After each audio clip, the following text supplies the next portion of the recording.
Hi, welcome to Richard Gabili YouTube channel, and for today's tutorial, I will be teaching you on how to turn on and off auto-select speaker and call of voiceover on iPhone X. But first, kindly subscribe to this channel and don't forget to hit the subscribe button and the bell to notify you for the new updates. And let's start!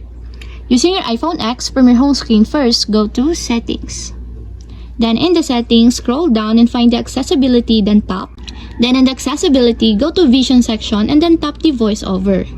Then in the voiceover, scroll down and then tap the audio.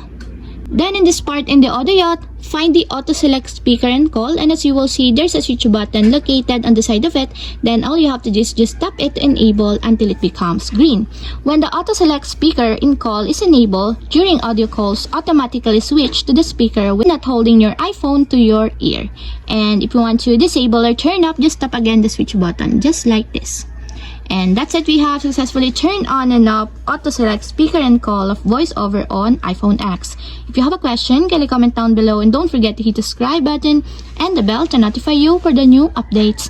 And thank you for watching!